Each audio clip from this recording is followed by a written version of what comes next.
على سيدنا ومولانا محمد وعلى ما في علم الله صلاة دائمة بدوام ملك الله. أما بعد، أعوذ بالله من الشيطان الرجيم. بسم الله الرحمن الرحيم. إذ قال الحواريون يا عيسى ابن مريم هل يستطيع ربك أن ينزل علينا مائدة من السماء قال اتقوا الله إن كنتم مؤمنين. وقال الله تعالى إذ قال الله يا عيسى ابن مريم اذكر نعمتي عليك وعلى والدتك إذ أيدتك بروح القدس تكلم الناس في المهد وكهلا وإذ علمتك الكتاب والحكمة والتوراة والإنجيل. صدق الله العظيم وبلغنا رسوله النبي الكريم. الصلاة والسلام عليك يا رسول الله وعلى آلك وصحبك يا حبيب اللہ. عزت و احترام کے لائق نمازی بھائیوں، دوستوں، بزرگوں، اللہ رب العزت کا لاتعداد مرتبہ شکر کہ جس کی توفیق سے درس قرآن کی ان بابرکت گھڑیوں میں ہم سب حاضر ہیں. دعا ہے کہ خالق کائنات تا دم آخر ہم سب کو قرآن کی وابستگی نصیب فرمائے اور قرآن کے دامن کے ساتھ جڑے رہنے کی اللہ ہر مسلمان کو سعادت عطا فرمائے. سورہ المائدہ اپنے اختتام کی طرف رواں دواں ہے اور سیکنڈ لاسٹ آج درس ہے سورہ المائدہ کا، اور پرسوں سے انشاءاللہ العزیز سورہ انعام کا جو ہے درس باقاعدہ شروع ہوگا. آج کے جس مقام سے آپ کو چند باتیں گوش گزار کرنے لگا ہوں اس کا ایک بیک گراؤنڈ آپ کے لیے جاننا ضروری ہے. وہ یہ ہے کہ آدم علیہ السلام سے لے کر عیسیٰ علیہ السلام تک جتنے بھی نبی اور رسول تشریف لائے، وہ جب دنیا میں آ کر اللہ کی مخلوق کو اللہ کے ہونے اور اللہ کے ایک ہونے کی دعوت دیتے تو ان کی قوموں کے لوگ ان نبیوں سے دلیل مانگتے تھے. وہ کہتے تھے کہ اگر آپ نبی ہونے کے دعوے میں سچے ہو تو تم جو ہے اس کی کوئی دلیل پیش کرو. اس لیے اللہ تعالیٰ نے ہر نبی کو کچھ معجزے عطا فرمائے. وہ نبی معجزے دکھاتے، جن کے نصیب میں ایمان ہوتا وہ معجزہ دیکھ کر ایمان قبول کر لیتا. معجزے کا مطلب ہوتا ہے کہ ایسا کام جو عادت کے خلاف ہو اور وہ اللہ کے نبی کے ہاتھ سے ہو جائے. مثال کے طور پر بارش کی عادت ہے کہ پہلے بادل بنتے ہیں، ٹھنڈی ہوا چلتی ہے، بعد میں بارش ہوتی ہے. اگر اسی طرح صاف موسم ہو، سورج پوری آب و تاب کے ساتھ چمک رہا ہو اور اللہ کا نبی دعا کرے تو یہ معجزہ ہو جاتا ہے کہ اس کی دعا سے اللہ بارش عطا کر دے. اور اسی طرح اگر یہ کام اللہ کی طرف سے ہو جائے تو کرشمہ کہلاتا ہے، اور اللہ کے ولی کی طرف سے ہو جائے تو یہ کرامت کہلاتا ہے. ہر نبی کو معجزے عطا کیے گئے، لیکن جب آپ کے اور میرے پیارے نبی کی باری آئی تو اللہ تعالیٰ نے حضور کی ذات کو خود معجزہ بنا کے بھیجا. اور اللہ نے قرآن میں اعلان فرمایا کہ قد جاءکم برہان من ربکم. آئے دنیا والوں، آدم سے لے کر عیسیٰ تک سارے اپنے نبی ہونے کا دعویٰ معجزے کے ساتھ ثابت کرتے رہے. کسی نبی کو ایک معجزہ، کسی کو 2، کسی کو 3، لیکن یہ جو آمنہ کا لال میں نے تمہیں عطا کیا ہے اس کو 1، 2، 3 کے معجزوں میں پابند نہیں کیا، بلکہ اس کی ذات کو خود معجزہ بنا کے بھیج دیا. ادھر تمہاری زبان سے مطالبہ ہوگا، ادھر میرا پاک نبی تمہارے مطالبے کو فوراً پورا فرما دے گا. اور پھر آپ حیران ہوں گے، آدم سے لے کر عیسیٰ علیہ السلام تک ہر نبی اور رسول کے معجزوں پہ اگر آپ بغور مطالعہ کریں آپ کو معلوم ہوگا کہ ان نبیوں کے معجزے جاندار چیزوں کے ساتھ محدود ہیں، زمینی چیزوں کے ساتھ محدود ہیں، لیکن آپ کے اور میرے پیارے نبی کے جو معجزے ہیں وہ صرف جانداروں تک محدود نہیں ہیں، صرف زمین تک محدود نہیں ہیں، بلکہ آمنہ کے لال کے معجزے بے جانوں پر بھی چلتے ہیں، اور زمین سے بڑھ کر آپ کے معجزے آسمانوں پہ بھی جو ہے اپنا کام دکھاتے ہیں۔ تو یہاں پر اللہ تعالیٰ نے عیسیٰ علیہ السلام کے جو معجزے ہیں ان کا تذکرہ کیا اور ان کو بطور نعمت اللہ تعالیٰ نے بیان کیا۔ ارشاد فرمایا اذ قال اللہ یا عیسی ابن مریم، کہ جب اللہ نے عیسیٰ بن مریم سے کہا اذکر یاد کرو نعمتی علیک و علی والدتک، اس نعمت کو یاد کرو جو میں نے تم پر کی اور تمہاری والدہ پہ کی، اذ ایدتک بروح القدس، جب میں نے تمہاری جبریل علیہ السلام کے ذریعے مدد فرمائی۔ کہ اللہ تعالیٰ نے عیسیٰ علیہ السلام کو صرف ماں کے واسطے سے پیدا کیا اور جبریل علیہ السلام کو جو ہے بطور مددگار جو ہے اللہ تعالیٰ نے مقرر فرمایا، اور آپ نے جو ہے پھر اللہ کی طرف سے دی ہوئی رہنمائی کے مطابق عیسیٰ علیہ السلام اور آپ کی والدہ کو جو ہے محفوظ مقام پر منتقل کیا۔ فرمایا تو کلم الناس فی المہد وکہلا، اور اے عیسیٰ علیہ السلام آپ کو اللہ نے یہ معجزہ عطا فرمایا، آپ پنگھوڑے میں رہتے ہوئے کلام کرتے تھے، کہ جس عمر میں بچہ کسی کی بات کو سمجھ نہیں سکتا، کسی کی بات کا پورا جواب نہیں دے سکتا، اے عیسیٰ علیہ السلام اللہ نے تم کو یہ معجزہ عطا فرمایا کہ پنگھوڑے میں رہتے ہوئے تم لوگوں کا کلام سمجھتے بھی تھے اور ان کا جواب بھی دیتے تھے۔ اچھا یہ تو عیسیٰ علیہ السلام کی بات ہے، آپ کے اور میرے پیارے نبی کی بات اس سے بھی بڑھ کر، ٹھیک ہے، اگر نبی کے معجزوں کا موازنہ کیا جائے باقی نبیوں کے ساتھ تو ہر مقام پہ حضور کا معجزہ باقیوں سے بڑا ہوا ہے۔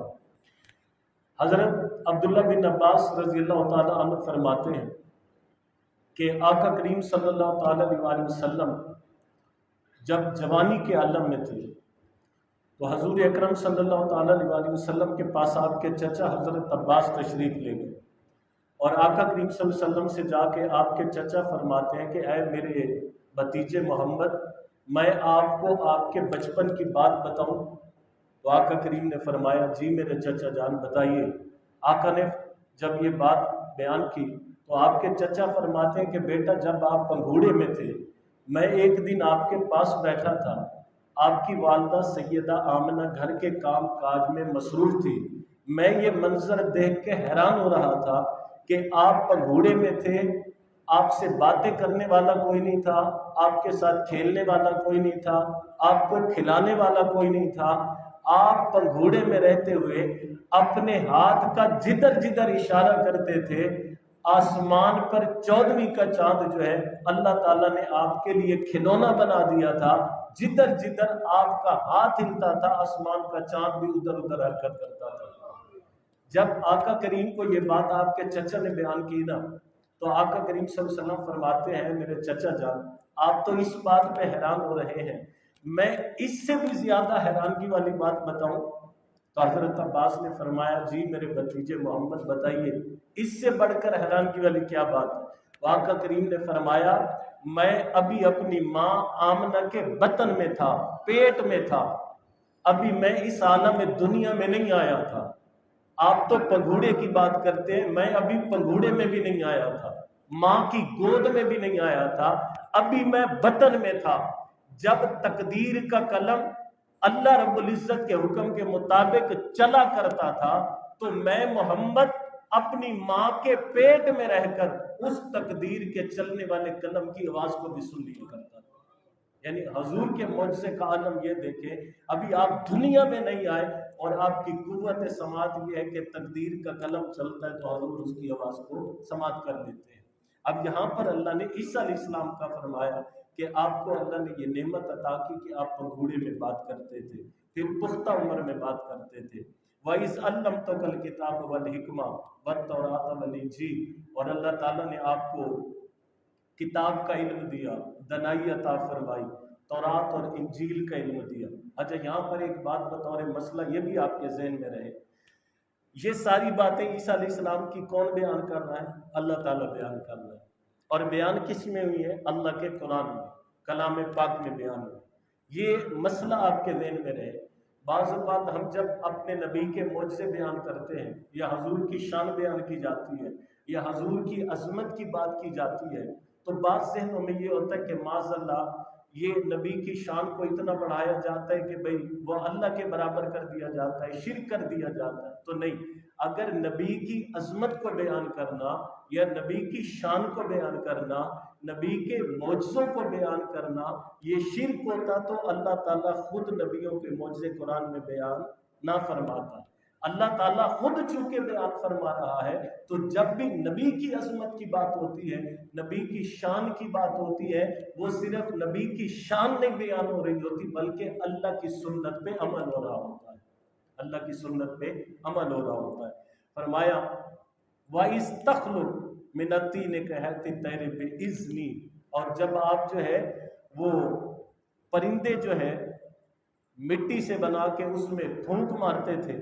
اور میں رب جو ہے ان کو جان عطا کر دیتا تھا، ان پر پرندے اڑ پڑتے تھے۔ یہ آپ کی قوم کا مطالبہ ہوتا تھا، یا آپ کی قوم نے مطالبہ کیا کہ آپ ہمارے سامنے مٹی کے جو ہے پرندے بنائیں اور ہمارے سامنے وہ اڑ کے دکھائیں تو ہم جو ہے مان جائیں گے کہ آپ اللہ کے نبی ہیں۔ وہ حضرت عیسیٰ علیہ السلام جو ہے وہ مٹی سے جو ہے پرندے بناتے، اس پہ دم کرتے، پھونک مارتے اور آپ کے پھونک کی برکت سے اللہ اس میں جان ڈال دیتا تھا اور وہ مٹی کا پرندہ جو ہے اڑ کر نظر آتا تھا۔ اچھا، یہاں پر پھر ہم جب حضور کے معجزوں کی طرف جاتے ہیں تو وہاں پہ منظر کچھ اور نظر آتا ہے کہ عیسیٰ علیہ السلام تو ان چیزوں کو اپنے معجزات کے اثر سے جو ہے باعث برکت بناتے ہیں کہ جس میں جان ہوتی ہے۔ آپ کے اور میرے پیارے نبی نے تو ان چیزوں کو بھی جان عطا فرما دی ہے جن میں اللہ نے جان ہی نہیں رکھی، جن میں جان ہی نہیں رکھی۔ مثلا آپ راستے میں جا رہے ہیں تو حضور کو دیکھ کر پتھر جو ہے السلام والسلام لیں گے یا رسول اللہ بننا شروع ہو جاتے ہیں۔ آپ جا رہے ہوتے ہیں، درخت بے جان ہے، درختوں کو بھی پتہ چل جاتا ہے کہ ہمارے پاس سے اللہ کا نبی گزر رہا ہے، وہ درختوں کی ٹہنیاں جھک جھک کر آپ کے اور میرے نبی پر درود و سلام پڑھتی نظر آتی ہے۔ ٹھیک، اور اسی طرح وہ استون حنانہ جس پہ آپ بیٹھ کے درس دیا کرتے تھے، بے جان ہے، کھجور کا تنا ہے۔ ٹھیک، جب حضور کے لیے جو ہے ایک خاتون نے لکڑی کا ممبر بنایا، جب آپ نے اس کو چھوڑا تو وہ رونے لگ گیا، اور صحابہ کرام فرماتے ہیں کہ ایسا دھاڑے مار مار کر روتا تھا کہ جس طرح جو ہے اونٹنی روتی ہے اپنے گمشدہ بچے کے لیے دھاڑے مار کے، وہ ایسے روتا تھا۔ پھر حضور صلی اللہ علیہ وسلم نے اس کو سینے سے لگایا، آقا نے اس سے باتیں کی، آقا نے اس سے پوچھا اگر تم چاہتے ہو تو میں تمہیں جنت میں بھیج دیتا ہوں، اللہ تمہیں پھل عطا کرے گا اور جنتی لوگ تیرا پھل کھائیں گے، اور اگر تم چاہتے ہو تو میں تمہیں یہیں پہ رکھ لیتا ہوں۔ تو اس تنے نے عرض کیا یا رسول اللہ اگر یہ مہربانی کر ہی رہے ہو تو پھر مجھے جنت کا درخت بنا دو کہ اللہ تعالیٰ کے ولی اور نیک بندے جو ہے میرا پھل کھایا کریں گے۔ تو اللہ نے فرمایا عیسیٰ علیہ السلام کہ تم جو ہے میرے اذن سے جو ہے یہ پرندوں پر پھونک مارتے اور میں ان میں جان پیدا کر دیتا۔ تبرئ الاکمہ والابرص، آپ اندھوں کو جو ہے وہ بینا کر دیتے تھے، برس کے بیماروں کو جو ہے شفا دے دیتے تھے بے اذنی، میرے اذن سے۔ وَإِذْ تُخْرِجُ الْمَوْتَ بِإِذْنِی، اور آپ مردوں کو زندہ کر دیتے تھے میرے اذن کے ساتھ، میرے اذن کے ساتھ۔ اب جب بنی اسرائیل کے لوگوں نے عیسیٰ علیہ السلام کے یہ معجزے دیکھے تو بد نصیبی یہ رہی کہ ان معجزوں کو دیکھ کر انہوں نے عیسیٰ علیہ السلام کو اللہ کا بیٹا ماننا شروع کر دیا۔ ٹھیک ہے، تو اللہ تعالیٰ نے پھر جو ہے ان کو اپنی گرفت میں کیا، پھر حضرت عیسیٰ علیہ السلام نے ان کو سمجھایا، تبلیغ کی، پھر انہوں نے ایک نیا مطالبہ کیا اور وہ کہنے لگے کہ اے عیسیٰ علیہ السلام هل يستطيع ربك ان ينزل علينا مائدة من السماء، کیا آپ ایسا کر سکتے ہو کہ ہمارے لیے اللہ سے دعا کرو کہ اللہ ہمارے لیے آسمان سے کھانا نازل فرمائے؟ قال، آپ نے فرمایا اتقوا اللہ، اللہ سے ڈرو، ان کنتم مومنین، اگر تم مومن ہو۔ یعنی اس طرح کے مطالبے کر کے اپنے ایمان کو کمزور نہ کرو، میں دعا بھی کر سکتا ہوں، میری دعا پہ اللہ دسترخوان بھی دے دے گا، لیکن تمہارا تعلق دسترخوان کے ساتھ جڑا ہوا نہیں ہونا چاہیے، بلکہ اللہ نے اور تمہیں لاتعداد نعمتوں سے نوازا ہے، ان نعمتوں میں اگر تم اللہ کا شکر ادا کرو، اللہ تعالیٰ تمہارے لیے نعمتوں کو مزید بڑھا دے گا۔ لیکن وہ اس بات پہ رکے نہیں، انہوں نے عیسیٰ علیہ السلام کو مجبور کیا کہ آپ ہمارے لیے جو ہے دعا کریں اور اللہ تعالیٰ ہمارے اوپر دسترخوان نازل فرمائے۔ تو حضرت عیسیٰ علیہ السلام نے پھر اپنے آپ کو سجدے کی حالت میں رکھا، دعا کی حالت میں رکھا، اللہ کے حضور عرض کیا باری تعالیٰ کہ ان پر جو ہے دسترخوان نازل فرما دیں کہ جو ان کے لیے بھی خوشی کا باعث بنے اور ہمارے لیے بھی خوشی کا باعث بنے۔ اللہ تعالیٰ نے پھر آسمان سے کھانے دوبارہ ان پہ نازل کیے۔ اس کے بعد جو ان کی طرف سے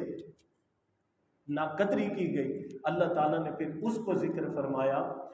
کہ جب عیسیٰ علیہ السلام نے یہ دعا کی، اللہم ربنا انزل علینا مائدۃ من السماء، یا اللہ آسمان سے ہمارے لیے دسترخوان نازل فرما، تکون لنا عیدا لاولنا وآخرنا، پچھلوں کے لیے بھی عید بنے، ہمارے لیے بھی عید بنے، وآیۃ منک، اور تیری طرف سے نشانی بنے، وارزقنا وانت خیر الرازقین، ہمیں رزق عطا فرما، تو بہترین رزق عطا فرمانے والا ہے۔ اب سنیے گا اللہ نے یہاں پہ کیا اعلان کیا۔ اللہ فرماتا ہے انی منزلھا علیکم، میں یہ دسترخوان نازل کر دیتا ہوں، فمن یکفر بعد منکم،